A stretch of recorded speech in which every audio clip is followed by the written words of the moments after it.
et bienvenue à vous, amis auditeurs, dans notre émission Bible ouverte. Nous avons l'heureux privilège d'avoir avec nous ce matin Pasteur Rodrigue Tribault. Pasteur, bonjour. Pasteur Honoré. C'est un privilège, comme je disais, et ça me fait très plaisir de t'avoir avec nous dans cette émission. Aujourd'hui, notre étude s'articulera autour du chapitre 4 du livre des Éphésiens, plus spécialement les 16 premiers versets. Donc, amis auditeurs, je vous invite à prendre vos Bibles pour ceux qui le peuvent et de suivre avec nous cette lecture que nous fera Pasteur Tribault et après quoi il nous conduira en prière. Je lis donc dans Éphésiens chapitre 4, le verset 1 à 16. L'apôtre déclare « Je vous exhorte donc, moi le prisonnier dans le Seigneur, à marcher d'une manière digne de la vocation qui vous a été adressée, en toute humilité et douceur, avec patience, vous supportant les uns les autres avec charité, vous efforçant de conserver l'unité de l'esprit par le lien de la paix. Il y a donc un seul corps et un seul esprit, comme aussi vous avez été appelés à une seule espérance par votre vocation. Il y a un seul Seigneur, une seule foi, un seul baptême, un seul Dieu et Père de tous, qui est au-dessus de tous et parmi tous et en tous. Mais à chacun de nous, la grâce a été donnée selon la mesure du don de Christ. C'est pourquoi il est dit, étant monté en haut, il a amené des captifs et il a fait des dons aux hommes. Or, que signifie il est monté, sinon qu'il est aussi descendu dans les régions inférieures de la terre. Celui qui est descendu, c'est le même qui est monté au-dessus de tous les cieux, afin de remplir toutes choses. Et il a donné les uns comme apôtres, les autres comme prophètes, les autres comme évangélistes, les autres comme pasteurs et docteurs. Tout cela pour le perfectionnement des saints, en vue de l'œuvre du ministère et de l'édification du corps du Christ, jusqu'à ce que nous soyons tous parvenus à l'unité de la foi et de la connaissance du Fils de Dieu, à l'état d'homme fait, à la mesure de la stature parfaite de Christ, afin que nous soyons plus des enfants flottants et emportés à tout vent de doctrine, par la tromperie des hommes, par leur ruse dans les moyens de séduction, mais que professant la vérité dans la charité, nous croissions à tous égards en celui qui est le chef, c'est-à-dire le Christ. C'est de lui, et grâce à tous les liens de son assistance, que tout le corps bien coordonné et formant un solide assemblage tire son accroissement selon la force qui convient à chacun de ses parties et s'édifie lui-même dans la charité. Prions le Seigneur. Éternel, notre Dieu, notre Père, alors que nous ouvrons cette discussion, nous t'invitons à prendre le contrôle de ce moment et que ce moment soit à la gloire de ton nom et pour le bénéfice de l'Église et de nos amis qui nous écoutent. Nous t'en prions au nom de Jésus. Amen.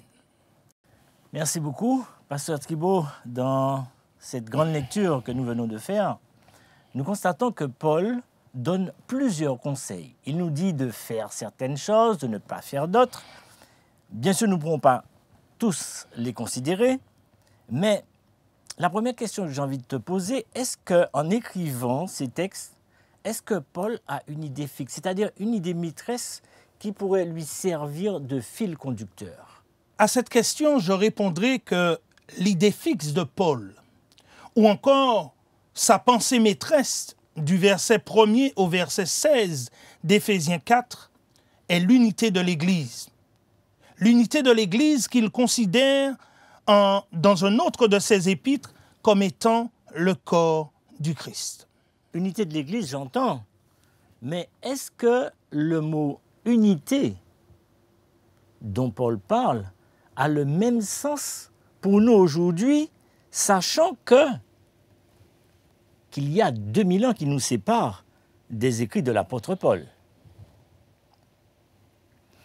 Je pourrais peut-être présenter ce que dit le dictionnaire aujourd'hui du mot unité.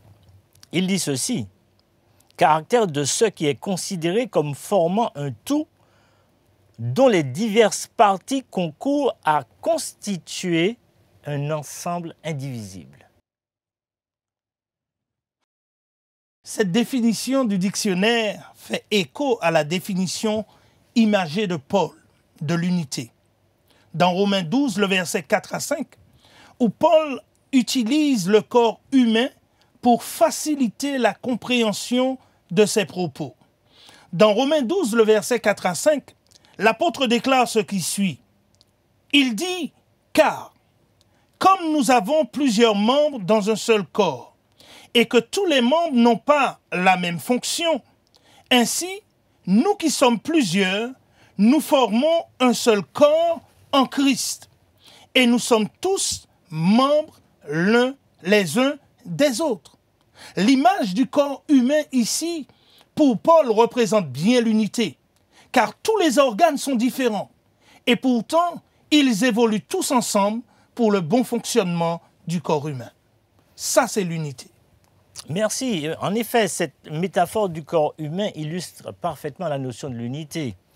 Cependant, lorsque nous considérons le verset 13, Paul ira jusqu'à dire à ses membres, il dira ceci: « Jusqu'à ce que nous soyons tous parvenus à l'unité de la foi. » Et il parle même d'être parvenu à la mesure de la stature parfaite de Jésus-Christ.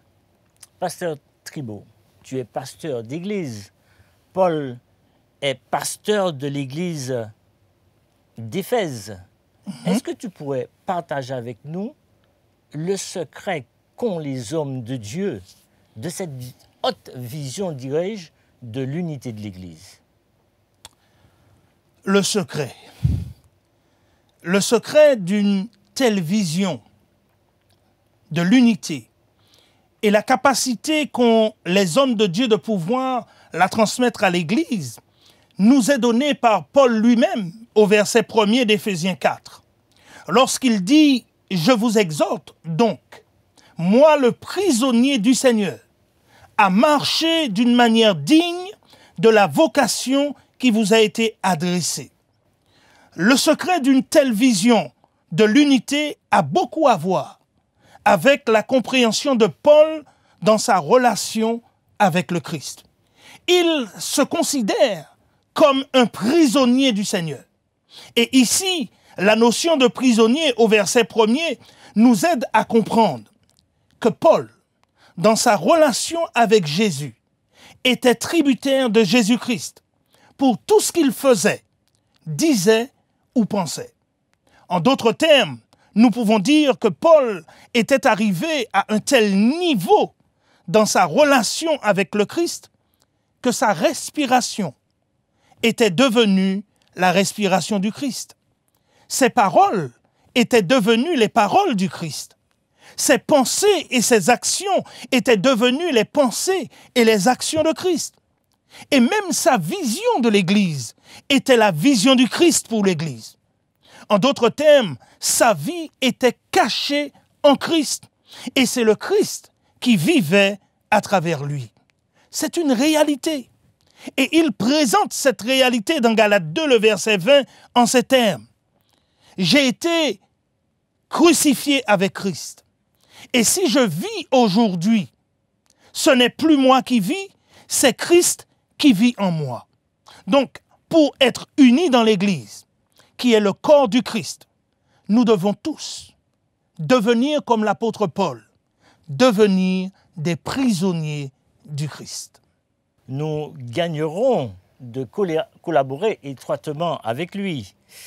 Et je suppose que dans cette relation avec Dieu, il y a un échange, Dieu communique, Dieu donne ses grâces. Mais dans le cadre d'un groupe de personnes appelées Église, ou plus communément dans les écrits de Paul, corps du Christ, il s'agit d'individus, d'êtres humains qui possèdent une histoire chacun. Il s'agit de personnes qui ont une éducation différente, qui ont un vécu. Donc, nous sommes tous différents. Qu'est-ce que Dieu a prévu comme programme concret pour pouvoir faciliter ou atteindre l'idéal qui est l'unité? Dieu a un plan, Dieu a un programme. Et ce plan nous est dévoilé au verset 11 à 12 d'Éphésiens 4, où Paul dit que Dieu a donné des dons à l'Église. Et voici ce qu'il déclare au verset 11 et 12 d'Éphésiens 4. Il dit, il a donné les uns comme apôtres, les autres comme prophètes, les autres comme évangélistes, les autres comme pasteurs et docteurs. Et tout cela pour le perfectionnement des saints, en vue de l'œuvre du ministère et de l'édification du corps du Christ. Les dons que Dieu donne à l'Église sont donnés pour édifier l'Église et unir l'Église dans son œuvre pour le Seigneur. Donc, par rapport au texte que tu as lu, si je comprends bien, lorsque quelqu'un exerce un don, cette personne exerce le don pour le perfectionnement des saints. C'est exactement cela. Les dons que Dieu nous a donnés nous ont été donnés non pour nous faire voir, mais pour le perfectionnement des membres d'Église qui forment l'Église du Dieu vivant, et aussi pour l'édification d'un corps uni qui a une même croyance, une même vision, une même pensée et qui représente dignement Dieu sur cette terre.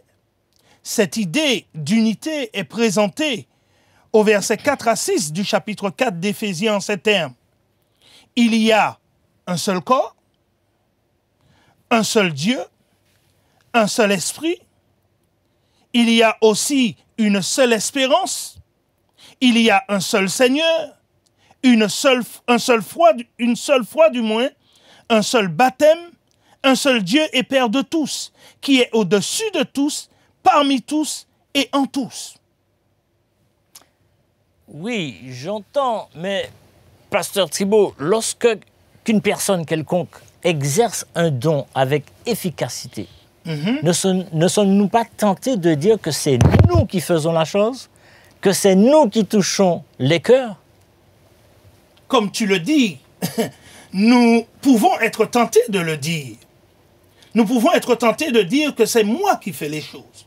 C'est moi qui touche les cœurs au travers de l'exercice de mes dons, de mes talents ou encore de nos aptitudes. Dieu seul sait combien de fois nous avons raisonné ainsi en nous-mêmes, après l'exécution d'un chant, la proclamation d'un message ou la réalisation d'une cérémonie de baptême. Mais le verset 16 d'Éphésiens 4 fait tomber cela, fait tomber cette pensée, cette vision des choses. Et il fait tomber cette vision en disant, c'est lui, c'est de lui du moins. Le lui ici fait référence au Christ. En d'autres termes, c'est de Christ. Et grâce à tous les liens de son assistance, que tout le corps bien coordonné et formant un solide assemblage tire son accroissement selon la force qui convient à chacun de ses parties et s'édifie lui-même dans la charité. L'idée présentée ici par Paul au verset 16 est que comme la tête dans le corps humain transmet les influences vitales, la rigueur, le mouvement, etc. à chaque partie du corps, ainsi le Christ est la source de vie, de rigueur, d'énergie et de croissance pour l'Église. Il est en réalité la tête de l'Église. C'est lui qui donne les directives et fait les choses à travers nous. Nous devons comprendre ici que le sens d'Éphésiens 4, verset 16 est la suivante. De même que tout le corps humain est admirablement arrangé pour la croissance et la rigueur, l'Église est aussi bien arrangée pour la croissance et la rigueur. Tout est conçu pour être à sa place et rien par l'arrangement divin ne manque à son organisation, à sa perfection. Il nous faut comprendre aujourd'hui que de même que le corps dépend de la tête, l'Église dépend de Christ en tant que tête pour la soutenir, la revigorer et la guider. En d'autres termes, nous ne pouvons rien faire si l'ordre ne vient pas de Christ. Il est la tête de l'Église et c'est lui qui unit l'Église et pourvoit aux besoins de l'Église. Merci. Pour revenir à certains textes que tu as cités, le verset 6 par exemple, on sent que Dieu est vraiment présent dans cette affaire d'unité.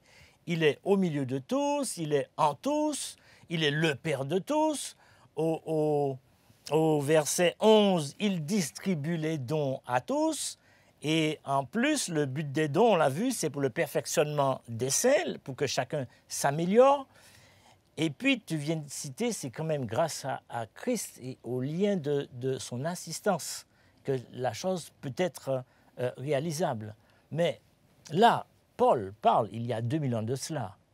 Mais aujourd'hui, tandis que les humains ont plus tendance à penser, chacun pense à lui avant tout. Nous sommes de plus en plus égoïstes. L'amour a tendance à s'étioler. En tant que pasteur, quel conseil pour cette génération? S'il y a un conseil à donner à cette génération, elle serait la suivante. Lâchons prise. Lâchons prise et donnons à Jésus l'opportunité dans nos vies de réaliser l'unité de l'Église que nous sommes incapables de réaliser sans lui. Soyons comme l'apôtre Paul. Devenons des prisonniers du Christ, des prisonniers soumis à sa volonté, des prisonniers suivant les ordres du Christ, des prisonniers accomplissant la volonté du Christ. Pasteur Thibault, je te remercie beaucoup. Merci pour tes précieux conseils. Le temps qui nous a été imparti est arrivé. Chers amis, merci aussi de nous avoir écoutés. Je vous propose, pour mettre un terme à cette émission, que nous puissions prier ensemble. Notre Dieu, notre Père, merci pour ta parole.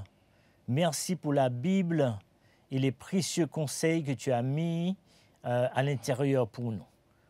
J'aurais aimé, notre Dieu, que tu nous bénisses ce matin, nos amis auditeurs qui nous ont écoutés, que tu puisses leur accorder ta grâce, puisque tu as dit que tu es présent avec nous tous, que tu es le Père de tous.